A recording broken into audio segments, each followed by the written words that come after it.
students, welcome back to Accounting 1329, Payroll and Business Tax Accounting. This is Dr. Mercado speaking. We are continuing covering the content from Chapter 4, which deals with income tax withholding. We've gone over the wage bracket method, the percentage method calculations to be able to compute our federal income tax.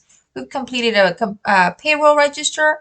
And now in this particular problem, we are going to basically just figure out the net pay for one employee. It's basically a summary of the calculations that are being done to compute the earnings for one specific employee. The problem that we're going to be covering in this particular lecture is problem 478.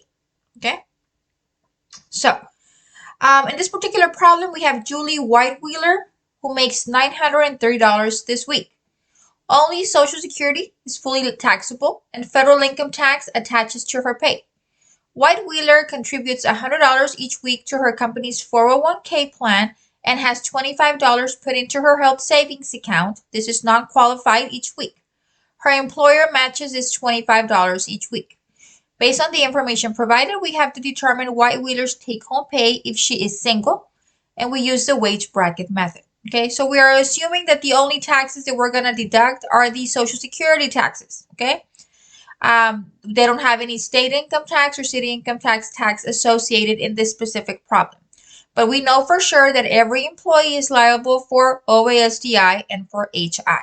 Okay, so that is what we're going to be deducting. Plus, we're going to take into account the additional information provided that the employee contributes to. Okay, so we're going to go ahead and we're going to start with the gross pay. Okay, this is how much this employee earned. Okay, now a very common mistake that I have is that students are not entering the deductions with a minus sign. Okay, if they are deductions, they have to be either with a minus sign or in parentheses. And if you look at this problem, it should tell you how to enter deductions, and it usually says to enter a minus sign. Okay, so if it's a deduction, it should be a minus sign. Okay, so we know that this employee makes $930 a week. Okay. We know that this employee is contributing into the HSA, okay? This is health savings account, okay? HSA, health savings account. We know that the employee is putting $25 into her health savings account, okay? So we're going to deduct those $25 because she's putting it into her account, okay? We also know that this employee is contributing $100 each week to the 401k. So we're going to take out $100 from the paycheck because that particular employee, Julie, is contributing into the company's 401k. So that is a deduction because we are taking the money out. Okay, and I like it in parentheses. I like it better. Okay, so parentheses are deductions. Okay, so I know that she contributes $25 into her health savings account. I know that she contributes $100 into the 401k. Okay, now we need to calculate the OASDI, and for that we're going to get the gross pay times 6.2%, and let's see what that gives us. Okay, let me get my calculator. So it's $930 times 6.2%, and that's $57.66. Okay, $57.66. Okay.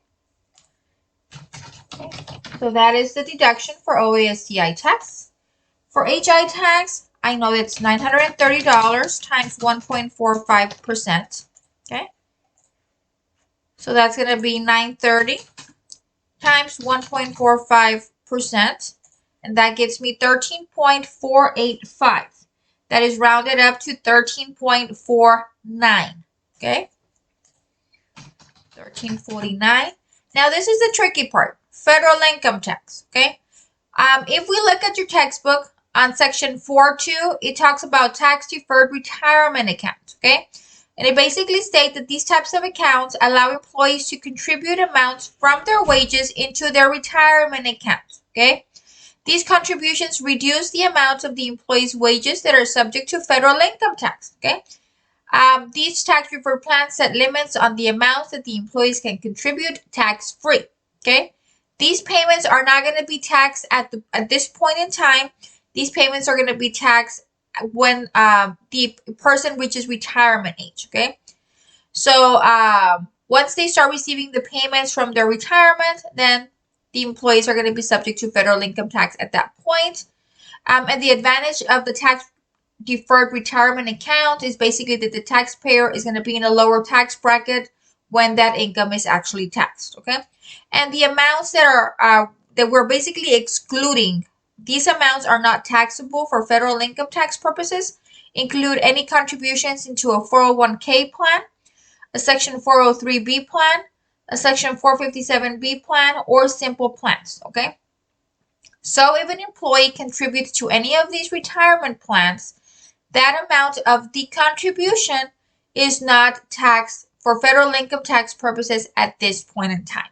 So for federal income tax purposes, this employee earned $930 and they contributed $100 into the retirement account. So that means that when we calculate our federal income tax, we're going to be looking at the amount of $830. Okay, that is the amount that we're going to be looking at the $830 when we're calculating our federal income tax.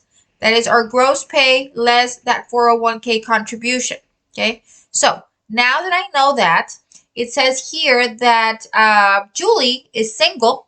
Okay, and we use the wage bracket method. Okay, so we're looking at 830. We're going to go back into our tables. Okay, and this employee is get paid weekly. Okay, and we're looking at $830 and is single. Okay, so 830, we're looking at this second tier in this column right here. Okay, let me bring that over. Okay, let me see. What is the dollar amount? It's 830. Okay, so let me bring that amount, let me copy that over to down here. That way we know what we're looking at. Okay, right there. Okay, so if I bring that over, okay, we're looking at 830. Okay, which is this tier right here. Okay, and we are looking at specifically being single. So that would be that $67 right there. Okay, that's $67. So my federal income tax withholding is $67. Okay, based on the $830 of wages. Remember, we deducted the $100 401k contribution. Okay, so now I can calculate my net pay. It's going to be my gross pay minus all of those deductions. Okay, so because I do have them entered with minus signs, I can just add all of my columns, and that will give me $666.85. Okay, that is the amount of my take-home pay. Okay, so it's $930 minus $25 for my HSA contribution, minus $100 for my 401k contribution, minus $57.66 for OASDI, minus $13.49 for HI, minus $67 for federal income tax. That gives me $666.85. Okay, so fairly straightforward problem. Remember, always include your OASDI and your HI. Your federal income tax needs to be adjusted because we do not tax federal income tax. For federal income tax purposes, we don't tax the 401k contribution at this moment. That is taxed when the actual employee retires and receives the money. Okay, so that is deferred. So we have to make that adjustment, and then we figure out the amount for taxable purposes for federal income tax, which is the $830, and then we go into our tax bracket, locate that information, and it turned out to be $67. Okay, so that is it for this specific problem. Please be very careful when you're working your homework. Read the instructions carefully. Read all of the information before you submit your final work. Remember, you have your check your works available. Use those as well. So I want to wish you all the best of luck, and I wish you a wonderful rest of your week. Okay, thank you very much. Bye-bye.